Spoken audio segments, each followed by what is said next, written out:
So let's read this question. So this question says, in the circuit in figure, R is equal to 5 kilo ohms, C is equal to 1 by 12 microfarad.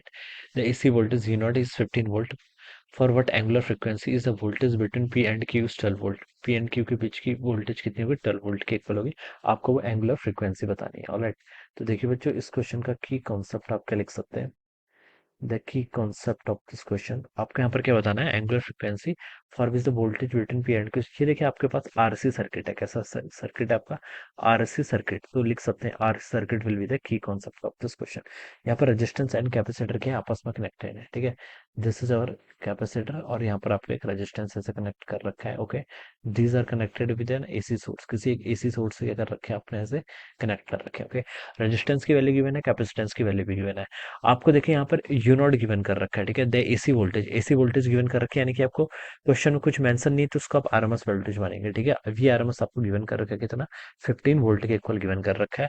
आपसे बोला गया कि for what angular frequency the voltage between P and Q. P and Q माने कि ये दो points, ठीक है। ये दो पॉइंट्स किसके अक्रॉस है? रेजिस्टेंस के अक्रॉस। तो आपको बोल रखा कि जिससे रेजिस्टेंस के अक्रॉस पोटेंशियल डिफरेंस कितना है आपका? 12 वोल्ट के इक्वल।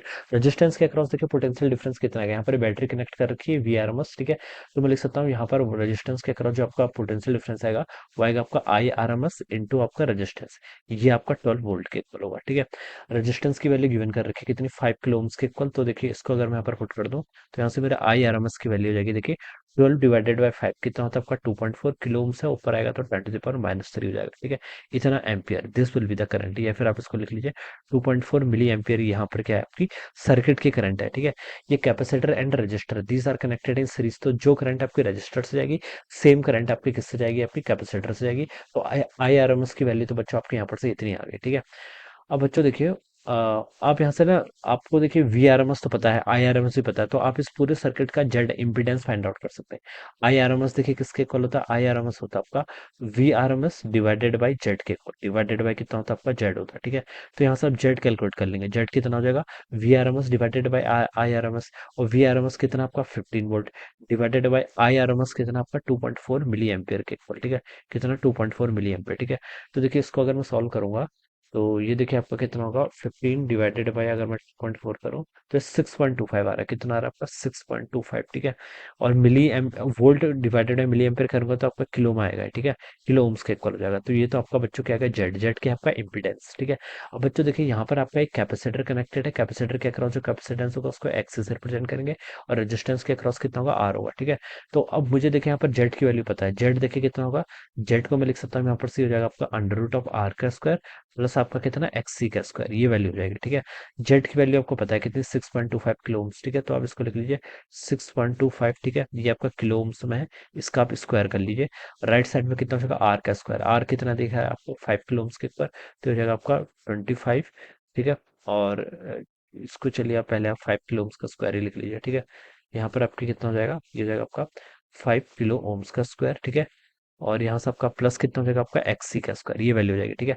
अब बच्चों देखिए 6.25 का अगर मैं स्क्वायर करूंगा तो 6.25 का देखिए स्क्वायर करके आपका आ रहा है 39.0625। कितना? 39.0625, ठीक है।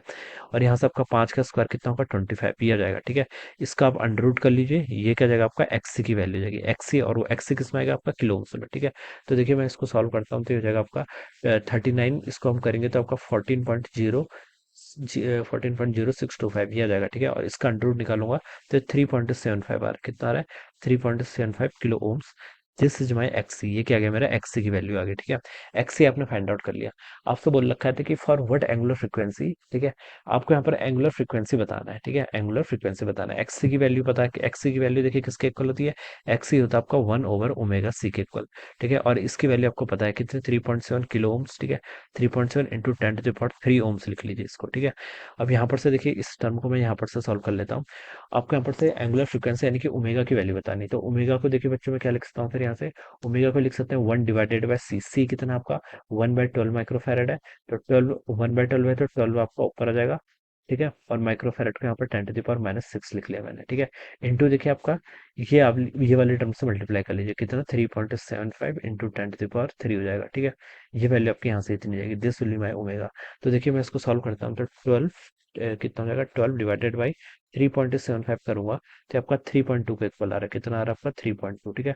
10⁻⁶ और 10⁻³ कितना होता है? 10⁻³ ये ऊपर आएगा तो 10⁻+3 हो जाएगा। ओमेगा है तो उसकी यूनिट क्या होनी चाहिए? रेडियन पर सेकंड। ठीक है। तो इसको सॉल्व करेंगे तो हो जाएगा आपका 3200 रेडियन पर सेकंड।